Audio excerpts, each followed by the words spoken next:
بسم اللہ الرحمن الرحیم۔ اس وقت کچھ وہ مسائل شریعہ ہیں اور ہمارے ساتھ جو وہ علماء اور پڑھے لکھے لوگ موجود ہیں، تو اور مقالہ نگار رائٹرز بھی ہیں، تو علی اصغر عابدی صاحب ہیں اور ہمارے مولانا سبط آغا سبط حیدر صاحب ہیں، علامہ نثار قلندری صاحب ہیں، ناصر ہاشمی صاحب ہیں، اور سبط جعفر صاحب کے اور ہمارے شاگرد اور ہمارے دوست اور مشہور منقبت خاں مرثیہ خاں اور مشہور شاعر جناب ڈاکٹر اظہر نقوی صاحب ہمارے ساتھ موجود ہیں۔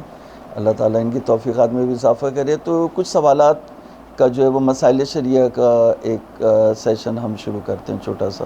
جی بسم اللہ۔ ایک سوال ہے، آج کل جو سلسلہ چل رہا ہے، منقبت یا قصیدوں یا حدیث پڑھنے کی اجرت لینا جائز ہے یا نہیں؟ اس کی تشریح کر دیں۔ دیکھیں، اس میں پہلے بھی ہم نے اس بات کو کہا کہ جو ذکر اہل بیت ہے،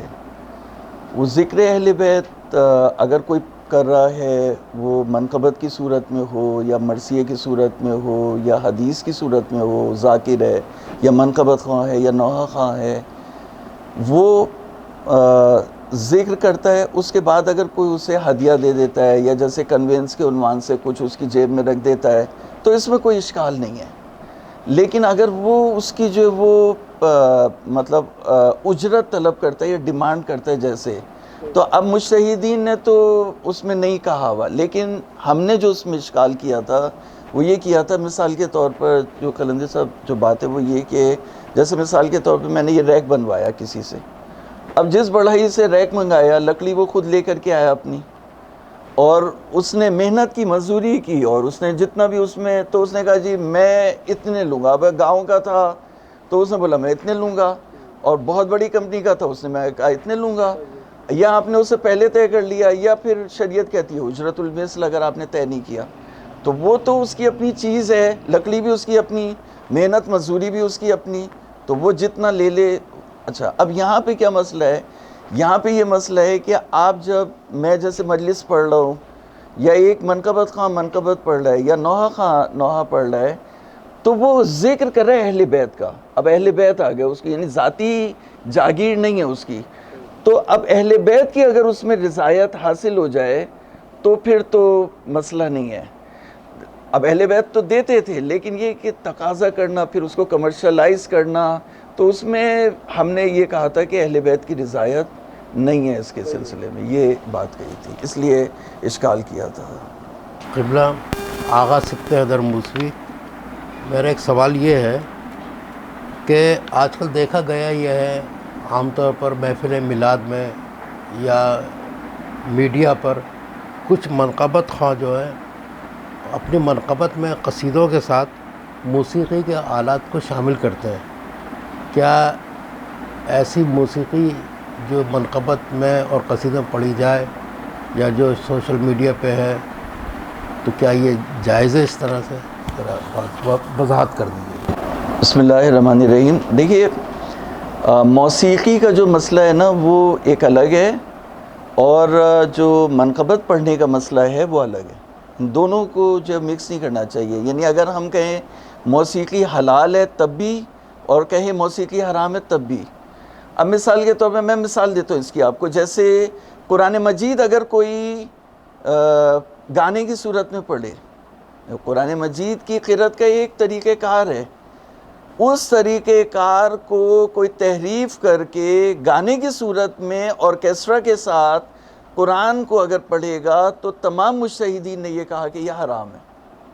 کیوں؟ اس لیے کہ آپ ایک بدعت، ایک نئی چیز لے کر کے آ رہے ہیں۔ قرآن جس طرح سے پڑھا جاتا ہے اس طرح سے آپ قرآن پڑھیے، جو ترتیل ہے، جو اس کی ترتیب ہے، جو اس میں زیر و بم ہے، وہ اس لحاظ سے پڑھیے۔ تو اسی طرح سے مرثیہ پڑھنے کا ایک طریقہ کار ہے، منقبت پڑھنے کا ایک طریقہ کار ہے، تو یہ یہاں موجود ہے۔ تو آپ اس کو اگر منقبت کو دیکھیں، منقبت یعنی اس کی جو پڑھنے کے انداز میں سیٹنگ کس طرح سے ہوتی ہے اور کس طرح سے نہیں ہوتی ہے، ہمیں سے کنسرن نہیں ہے، ہمیں جو رزلٹ سے کنسرن۔ رزلٹ یہ ہے کہ ایک منقبت پڑھنے والا جب آتا ہے پڑھتا ہے تو لوگ کہتے ہیں یہ منقبت پڑھ رہا ہے، اور ایک شخص آتا ہے، وہ آتا ہے گانا گاتا ہے تو کہتے ہیں یہ گانا گا رہا ہے، لیکن کبھی بھی نہیں کہتے منقبت پڑھنے والے کو کہ یہ گانا گا رہا ہے۔ تو اگر منقبت کو گانے کی شکل دے دے، یا مثال کے طور پر جو قصیدہ ہے اس کو گانے کی شکل دے دیں، اس میں آرکیسٹرا شامل کر لیں، تو اس کے تقدس کو آپ خراب کر رہے ہیں، اس کے تقدس کو پامال کر رہے ہیں، تو یہ صحیح نہیں ہے، یہ اس میں اشکال ہے۔ ایک سوال اور ہے کہ آج کل یہ جو ابھی حالیہ جو تبرکات کربلا کے اور حضرت زینب سلام اللہ علیہ کے تبرکات کی نیلامی کے حوالے سے جو آج کل یہ ایک شور اٹھا ہوا ہے، تو اس کے ساتھ ساتھ کچھ افراد یہ بھی کہتے ہوئے نظر آتے ہیں کہ وہ نیلامی جو ہوئی ہے، جو اس کو نیلام کیا گیا ہے، تو کہہ رہے ہیں کہ اس طرح سے وہاں کربلا میں یا عام طور پر ہر ملک میں جو ہے سجدگاہیں بھی جو ہیں وہ بھی خاک شفا سے کربلا کی تربت کربلا امام حسین کی تربت سے کہتے ہیں وہ بنی ہوئی ہوتی ہے، کیا ان سجدگاہوں کو خریدنا کیا صحیح ہے، یا جو اسے فروخت کرتے چاہے وہ کم قیمت میں کرتے ہوں، کیا وہ صحیح ہے؟ دو باتیں ہیں، ایک یہ ہے کہ جو ابھی ہوا ایک جو گالا ڈنر کے نام سے جو ایک ڈنر ہوا برطانیہ میں ہوا غالباً، اور وہاں پر جو امام حسین کے تبرکات اور خاک شفا تھی اس کو نیلام کیا گیا، نیلامی ہوئی، بڈنگ ہوئی اس کی، تو ایک یہ ہے۔ اور اس کو جواز بنانے کے لیے یہ اگر کہا جائے کہ جو خاک شفا ہے اس کی بھی مارکیٹنگ ہوتی ہے، دکانوں میں بکتا ہے یہ تسبیح کی صورت میں، تو یہ دونوں الگ الگ چیزیں ہیں۔ اچھا، فرق کیا ہے؟ اب مثال کے طور پر قرآن مجید بازار میں رکھا ہوا ہے، آپ یہ نہیں کہہ سکتے، شرع کی روح سے بات کر رہا ہوں، آپ یہ نہیں کہہ سکتے کہ قرآن میں خرید کے لایا، آپ یہ کہیں گے میں قرآن لے کے آ گیا۔ اچھا، جو بیچنے والا وہ یہ نہیں کہے میں نے قرآن بیچا، کہا میں نے قرآن دے دیا، یعنی ہدیہ۔ قرآن بیچ نہیں سکتے، حالانکہ بکتا ہے، وہ فیکچولی تو وہ بکتا ہے،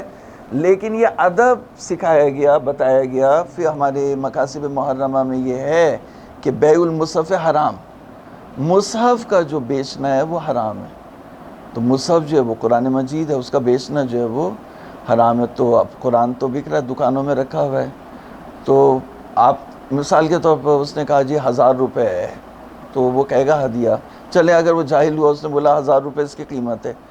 تو آپ کہیں گے نہیں یہ کم کر دو، تو وہ بتائے گا کہ کاغذ میں اتنے خرچ ہوئے، جلد میں اتنے خرچ ہوئے، پہنچانے میں اتنے خرچ ہوئے، تو یہی ہے بس، اور جو میں دکان میں لے کے بیٹھا ہوں 5-10 روپے میرے ہیں، تو آپ کہیں گے یہ لو یار رکھو، یہ ہدیہ اس کا۔ تو یہ ہے بات کہ جو خاک شفا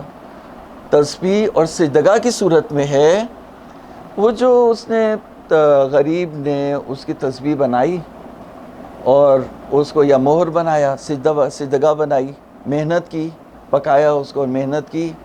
وہ اپنی محنت کی، اس نے چند دانے جو ہے وہ مزدوری کے لے لیے اور وہ کہا کہ یہ اس کا جو ہے وہ ہدیہ، تو وہ اس کی مزدوری کا ہدیہ، وہ خاک شفا کی قیمت نہیں ہے کہ خاک شفا بک رہی ہو، اگر بک بھی رہی ہے تو غلط ہے۔ اور میں آپ کو بتاؤں، یہ چیز میں اٹھا رہا ہوں آپ کے سامنے، میں بتا رہا ہوں، اور آپ ماشاءاللہ سے جو ہے وہ اس شہر کے عمائدین میں سے ہیں اور مولا کے حرم تک بھی آپ کی رسائی اور جاتے ہیں، تو آپ میری یہ بات پہنچا دیں ان کے حرم حضرت عباس اور حرم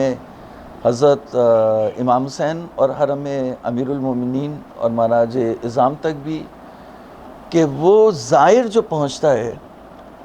تو تبرک کے لیے، یہ تبرک بکتا نہیں ہے، تبرک بڑھتا ہے۔ ہم دیکھیں مجلس میں کبھی ایسا ہوا کہ تبرک بکے؟ تبرک بٹے گا، بکے گا نہیں تبرک۔ تو جو زائر پہنچے اسے جو ہے وہ جو شخص تسبیح بنا رہا ہے، وہ جو سجدگاہ بنا رہا ہے، اس کو آپ دے دیں پیسے جتنے آپ، ان کے پاس بہت فنڈس ہیں، تو جو زائر آئے، زائر کو جو ہے وہ اس کا تبرک مل جائے۔ آپ قلندری صاحب بہت سے حج کر چکے ہوں گے، ایک حج کیا ہے، میں نے 2 حج کیے، آپ نے بھی حج کیا، میں جب وہاں پہ گیا حج پہلا تھا یا دوسرا تھا، وہاں پہ یہ بات سامنے آئی کہ وہ وہاں پہ ایک شرکت سقیا زمزم، تو وہ اتنا زبردست پانی اور متبرک پانی اور اس سے شفا، جب انہوں نے اس سے مارکیٹنگ اور اس کو بیچنا شروع کیا تو وہ بیٹھ گیا، غائب ہو گیا. عجیب اس کے اندر ابھی تک یہ معجزہ شامل ہے کہ وہ غائب ہو گیا. اور وہ میں یہ حیران کہ جہاں جہاں ظاہر پیچھے وہ شرکت سقیا زمزم جا رہی ہے اور وہ اسی کو پلا رہے ہیں. میں حیران ہو گیا، میں نے کہا ایسا تو دنیا میں کہیں بھی نہیں دیکھا. اور یہ سعودی کہاں سے اتنے مومن ہو گئے کہ یہ جو ہے وہ اس کو پانی پلا رہے ہیں زمزم کا. تو وہ پتہ چلا کہ یہ پیچھے یہ واقعات ہیں کہ جب بھی انہوں نے مارکیٹنگ کی وہ تو کہاں گیا پتہ ہی نہیں چلا گیا کہاں. اور پھر دوبارہ جب زائر کو حاجی کو دینا شروع کیا پھر دوبارہ وہ صحیح ہو گیا. تو انہوں نے کہا کہ بھائی اب یہ انہی کا ہے، یہ مارکیٹنگ کے لیے. تو کربلا کی خاک جو ہے وہ اچھا امام حسین جب کربلا آئے تو آپ نے، اب میں فقہی بات کر رہا ہوں یہاں پہ، فقہی جو، کیونکہ لوگ کہیں گے کہ یہ اپنی باتیں بولتے رہتے ہیں تو میں فقہی بات کرتا ہوں. ہمارے ہاں کہتے ہیں کہ بیع ما لا یملک، یعنی میں اگر کسی چیز کا مالک نہیں ہوں تو میں اسے بیچ سکتا ہوں ہی نہیں بیچ سکتا. تو جو سرزمین کربلا ہے وہ کس کی ملکیت میں ہے؟ تو ما یملکہ الامام الحسین، جس چیز کے امام حسین وہاں پر شرعاً مالک ہیں اس کو میں نیلام کر رہا ہوں، بیچ رہا ہوں، اس میں رضایت ہے ان کی. وہ جو غریب سجدہ بنا کے دعانے لے رہا ہے اس میں امام حسین کی رضایت ہے کہ سجدہ ہی کر رہے ہیں نا. امام حسین نے بھی سجدے کرائے تھے تو وہ لوگ بھی سجدہ کر رہے ہیں تو اس میں امام حسین کی رضایت ہے. تسبیح جو اللہ کا ذکر کر رہے ہیں اس میں بھی امام حسین کی، لیکن اس میں امام حسین کی رضایت نہیں ہے. تو یہ نیلامی تو یہ جو ہے قطعاً جو ہے وہ حرام ہے. قبلہ ایک سوال اور ہے کہ دنیا میں بہت سارا زیادتیاں ہو رہی ہیں، لوگوں کے ساتھ ظلم بھی ہو رہا ہے. تو اگر کوئی کسی ظلم کے خلاف آواز اٹھا رہا ہے تو کیا اس کی آواز کو دبانا چاہیے؟ اللہ تعالیٰ نے مظلوم کو یہ حق دیا ہے کہ وہ ظلم کو کھلے عام آواز بلند کرے، اگرچہ اس میں کسی کی غیبت ہی کیوں نہ ہو. لا یحب اللہ جہر بالسوء من القول الا من ظلم. دیکھیے ظلم کی آواز کو دبانا جائز نہیں ہے. اگر کسی کے ساتھ زیادتی ہو رہی ہے یا مثال کے طور پر ایک شخص جو ہے وہ آواز اٹھا رہا ہے کسی کے حق کے لیے، کسی کے ساتھ زیادتی ہوئی اور ایک تیسرا شخص جو ہے وہ اس کے حق کے لیے آواز اٹھا رہا ہے، یا مظلوم خود جو ہے وہ آواز اٹھا رہا ہے ظلم کے خلاف، تو اللہ تعالیٰ جو ہے وہ غیبت کرنا حرام ہے ہمارے ہاں. لیکن اگر کسی کے ساتھ زیادتی ہوئی ہے تو وہ غیبت بھی کر سکتا ہے ظالم کی. لا یحب اللہ الجہر بالسوء من القول الا من ظلم، چھٹا پارہ آپ کا یہیں سے شروع ہو رہا ہے. تو بات یہ کہ اب اگر کوئی زیادتی ہو رہی ہے اور آپ سمجھتے ہیں کہ زیادتی نہیں ہو رہی تو آپ اس کو سیٹسفائی کریں، جواب دیں. یعنی یہ جو شخص آواز اٹھا رہا ہے اس کے اوپر کسی طرح کا بھی کوئی لیبل لگانا جو ہے وہ صحیح نہیں ہے. آپ اس کو جواب دے سکتے ہیں، وہ 1000 دفعہ بھی سوال کرے گا تو آپ نے جواب ہی دینا، آپ اس کو مائنڈ نہیں کر سکتے. اما السائل فلا تنہر، سائل کو، مانگنے والے کو جھڑکنا نہیں ہے. آپ کی جیب میں پیسے ہیں دے دیں، نہیں تو آپ سلام کر لیں اس سے، جو ہے وہ آپ اس سے بدتمیزی کرنے کا کوئی حق نہیں رکھتے. تو یہ چیز ہے کہ یہاں پر اچھا ایک جو ہے وہ، تو یہاں پر جو ہے وہ یہ بات ہے کہ اگر کوئی ظلم کے خلاف آواز اٹھا رہا ہے تو وہ اٹھا سکتا ہے. اس میں اگر کسی کی برائی بھی ہوتی ہے تو وہ ہو سکتی ہے. اگر وہ ظلم کے خلاف آواز اٹھا رہا ہے تو اس کو نہیں روکنا چاہیے بلکہ اس کا ساتھ دینا چاہیے. اور مولا امیر المومنین نے امام حسن امام حسین کو وصیت کی تھی کہ کونا للظالم اونا، کونا للمظلوم اونا وللظالم خصما، تو ظالم کے حریف بننا اور مظلوم کے مددگار بننا. بولے اس میں یہ جو لفظ استعمال ہوا غیبت، تو اگر کوئی ظلم کے خلاف آواز اٹھا رہا ہے تو اس کو غیبت کیسے کہا جائے گا؟ غیبت کیوں کرے گا؟ وہ تو اپنے ظلم کی داستان کو بیان کر رہا ہے. یا اگر وہ کوئی تہمت لگا رہا ہے تو پھر تو چاہیے جائے کہ غیبت ہو رہی ہے. لیکن اگر وہ صحیح بات کر رہا ہے جو اس کے ساتھ ہوا ہے تو اس میں پھر غیبت کا سوال تو نہیں پیدا ہو سکتا. یعنی اس میں یہ ہوتا ہے جیسے مثال کے طور پر کسی نے میرے ساتھ زیادتی کی اور اس کی ایک معاشرے میں شخصیت ہے، اب یہ میرا حق ہے، یعنی شریعت مجھے یہ حق دیتی ہے کہ چاہے میں صبر کر جاؤں، اس کی جو زیادتی ہے اس کو برداشت کر کے معاف کر دوں، یا میں علی اعلان پوری دنیا کو بتاؤں کہ اس نے میرے ساتھ زیادتی کی ہے۔ اگر تیسرا شخص یہ کام کرے گا تو اس سے کہا جا سکتا ہے کہ تمہارے ساتھ تو زیادتی نہیں ہوئی، لیکن جس کے ساتھ زیادتی ہوئی اسے شریعت نے یہ حق دیا۔ تو شیخ انصاری نے جو وہاں پر مقاصد محرمہ میں غیبت کی حرمت کا جو باب ہے، اس میں 2 ایکسیپشن ہیں جہاں پر غیبت کرنا جائز ہے، یعنی یہاں پہ یہ میچ کر گئی، ظلم کے خلاف آواز اٹھانا۔ اچھا، اب تہمت تو اس ویسے ہی خارج ہے، کیونکہ تہمت تو یہ ہے کہ ایک چیز نہیں ہے اور وہ اس میں قائم کر رہا ہے، تو وہ تو ویسے ہی نکل گیا۔ اب غیبت جو ہے وہ برائی ہے، وہ لیکن تھی چھپی ہوئی، اور ظلم کیا میرے اوپر، تو برائی تھی لیکن وہ برائی ظلم کی صورت میں میرے اوپر آئی، تو میں اگر اس کو جہر بالسوء یعنی اس کی برائی کو میں آشکار کر رہا ہوں، بیان کر رہا ہوں، تو شریعت مجھے۔ اور دوسرا مورد ہے لڑکی کی شادی، کہ لڑکی کی اگر شادی ہو رہی ہو اور جس سے ہو رہی ہے وہ صحیح آدمی نہیں ہے، تو وہاں پر بھی جو ہے وہ شریعت نے اجازت دی کہ آپ اس شخص کی، لڑکے کی، اگر لڑکا جو ہے وہ برا ہے یا اس کے خاندان والے برے ہیں تو ان کی برائی آپ کر سکتے۔ تو یعنی جہاں بہت ضروری ہو وہاں پر ہوتا ہے، ورنہ پھر غیبت جو ہے وہ، یہ 2 مورد ہیں، ورنہ غیبت جو ہے وہ حرام ہے۔ ایک وضاحت اور فرما دیں کہ ایک لفظ استعمال ہوتا ہے مفسد فی الارض، زمین پر فساد پھیلانے والا، تو یہ کہاں اس کا اطلاق ہوگا، کہاں ہم اس لفظ کو استعمال کر سکتے ہیں؟ بسم اللہ الرحمن الرحیم۔ جی، یہ جو لفظ ہے ایک اصطلاح آئی ہے مفسد فی الارض، قرآن مجید میں بھی آئی، تو قرآن مجید نے خود کہا ان یاجوج و ماجوج مفسدون فی الارض، یاجوج اور ماجوج جو ہے وہ فساد پھیلا رہے ہیں، یا فرعون کو جو ہے وہ قرآن مجید نے کہا انہ کان من المفسدین ان فرعون علا فی الارض۔ تو کیا کرتا تھا فرعون یہ کرتا تھا کہ ان کے مردوں کو ان کے گلے کاٹتا تھا اور ان کی عورتوں کو زندہ رکھتا تھا، تو کہا کہ یہ فساد پھیلا رہا ہے۔ تو جہاں پر دوسروں کو قتل کیا جائے اور عزتوں کا جنازہ نکالا جائے، عزتیں لوٹی جائیں، اور جہاں پہ قتل نفس ہو تو وہ ہے فساد فی الارض۔ سو کوئی اگر یعنی اچھا، اب یہاں پر یہ بات آئی، پھر اس کے بعد آگے بات بڑھی کہ وہاں پہ بھی کہا لیہلک الحرث والنسل، یعنی اگر کھیتی باڑی کو تباہ کر رہا ہے یا نسل کو تباہ کر رہا ہے تو وہ مفسد ہے۔ تو وہ جو ہمارے اس دنیا میں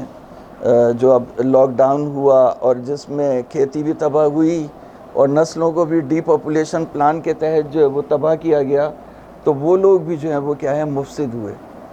تو وہ بھی مفسد ہو گئے، فرعون بھی مفسد ہو گیا، یاجوج ماجوج بھی مفسد ہو گئی۔ اچھا، ایک آیت کریمہ جو یزید کے بارے میں پڑھی گئی کہ اس نے جو ہے وہ قطع رحم کیا اور زمین پر فساد پھیلایا، تو وہ بھی مفسد ہو گیا، تو یزید بھی مفسد ہو گیا۔ تو جو قتل نفس کرتا ہے یا جو لوگوں کے مال کو اپنے قبضے میں کرتا ہے، لوگوں کو اپنا غلام بناتا ہے، ان کی عورتوں کو، ان کی عزتوں کو لوٹتا ہے، جیسے جو فساد پھیلا، اسے بولتے ہیں مفسد، یعنی فساد پھیلاتا ہے۔ ہمارے اردو زبان میں بھی استعمال ہوتا ہے، جیسے مثال کے طور پر جو سعودیہ کا کردار ہے کہ شام میں امن و امان تھا تو انہوں نے شام میں جنگ کرا دی، تو شام تباہ برباد ہو گیا، بحرین تباہ برباد کر دیا، یمن تباہ برباد کر دیا، جنگیں ہو رہی ہیں، جو حرم کے رکھوالے ہیں جن کو مچھر مارنا حرام ہے وہ انسانوں کو قتل کر رہے ہیں۔ تو یہ شیعوں کو جو قتل کر رہے ہیں، وہ 81 شیعوں کو قتل کیا، یا یہاں پر جن لوگوں کو اس نے ٹاسک دیا ہوا ہے کہ تم نے جو ہے وہ ان لوگوں کو قتل کرنا ہے، تو قاتلوں کو، ان کے سہولت کاروں کو اور ان کی منڈیوں کو، ان کے پاکٹس کو اور ان کے جو ہے وہ گینگز کو بٹھایا ہوا ہے، تو یہ فساد ہے۔ تو دیکھیں، میرے اور آپ کے کہنے سے جو ہے وہ کوئی مفسد نہیں ہوگا، قرآن مجید نے فرعون کو مفسد کہا یا یہود کو مفسد کہا یا یاجوج اور ماجوج کو مفسد فی الارض کہا، تو وہ مفسد ہیں جو قتل نفس کرتے ہیں اور پوری زمین پر جو ہے وہ فتنہ و فساد پھیلاتے ہیں، تو وہ ان کو قرآن نے مفسد فی الارض کہا ہے۔ تو یہ جو ہے وہ ایسا نہیں کہ میرے کہنے سے، اب جب مثال کے طور پر میں اگر کسی کو رضی اللہ کہوں تو وہ رضی اللہ نہیں ہو جائے گا۔ قرآن مجید نے اگر حضور پاک صلی اللہ علیہ وسلم نے اپنی زبان مبارک سے کسی کو باغی کہا ہے تو وہ باغی رہے گا۔ اگر میں جتنا بھی اسے جو ہے وہ رضی اللہ بناتا رہوں اور ماموں اور نانا بناتا رہوں، میرے بنانے سے نہیں ہوگا، جو حضور نے فرمایا وہ ہوگا۔ تو اگر قرآن نے، اللہ اور رسول نے کسی کو باغی کہا ہے تو باغی ہوگا، اگر بی بی زینب کبریٰ نے کسی کو طلیق کہا ہے تو وہ طلیق ہوگا، اور اگر کسی کو قرآن نے مفسد کہا ہے تو وہ مفسد ہوگا۔ میرے اور آپ کے بنانے سے کوئی مفسد نہیں ہوگا۔ جیسے وہ جنت جو ہے وہ بنا کے پیش کرتے ہیں خود کچھ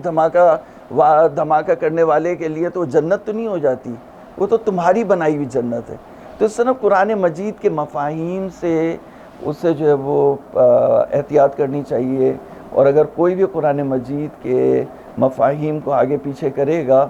تو فَلْيَتَبَوَّأْ مَقْعَدَهُ مِنَ النَّارِ، دوزخ کی آگ میں اپنی جگہ کو تلاش کرے۔ پروردگار ہمیں اس سے محفوظ کرے۔ والسلام علیکم ورحمۃ اللہ۔